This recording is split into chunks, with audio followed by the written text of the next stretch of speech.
our inspiring school principal, Ma'am Celia A. Villamor, to our conforming officer, Ma'am Alan C. Nunez, honored guests, teachers, beloved parents, fellow graduates, friends, ladies and gentlemen, good afternoon.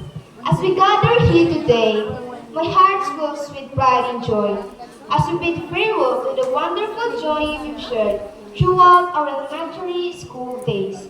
It's hard to believe that our time together has come to an end. But as we embark on this new chapter, let's take a moment to reflect on the incredible memories we've created and the friendships that will last a lifetime. Our graduation day is the first step of the series of accomplishments that we will surely achieve with the guidance of our parents and people around us. Everything in this world has a beginning.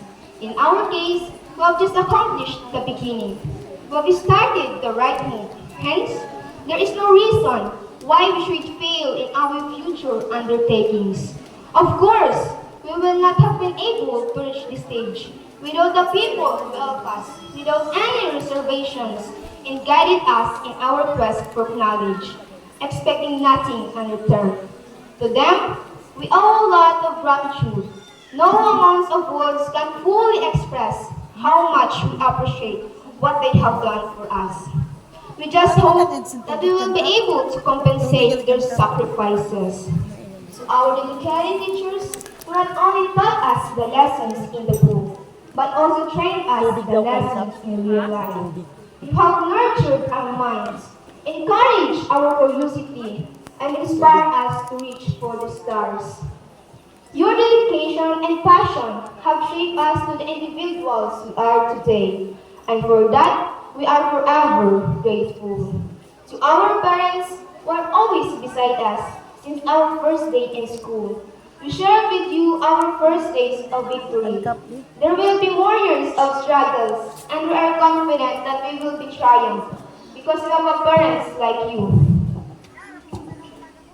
We cannot give you financial at this point, but we can give you the joy, happiness, and respect that you deserve. Thank you for being responsible parents to us. We shall not be here in this world without you. We know the sacrifices you made just to send us to school. To this, we are grateful. To my papa and mama over there, I witnessed your sacrifices and struggles and reading me. Inihahandog ko po sa inyo ang mga mitalyang ito.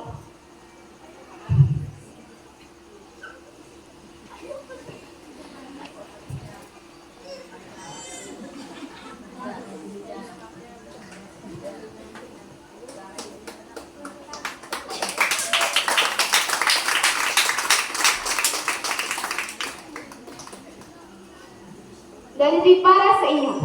Ang tagumpay ko'y tagumpay nyo rin. Kung hindi dahil sa mga...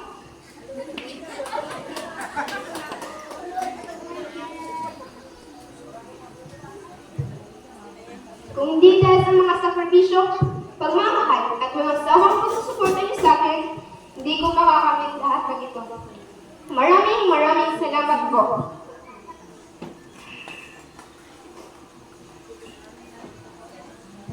To my co-graduates, thank you for all the good memories.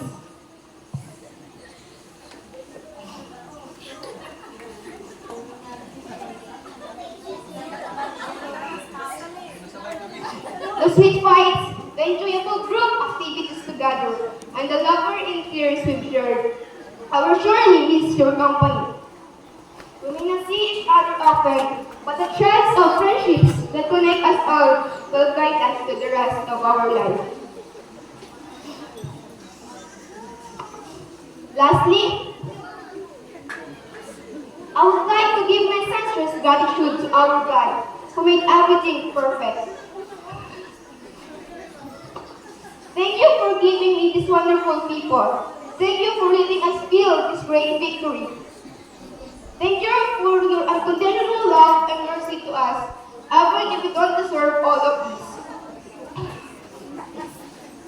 Fellow graduates, we may leave the portals in our alma, but we shall bring gain the values and memories in school. Now, we're ready to take another step in reaching our dreams.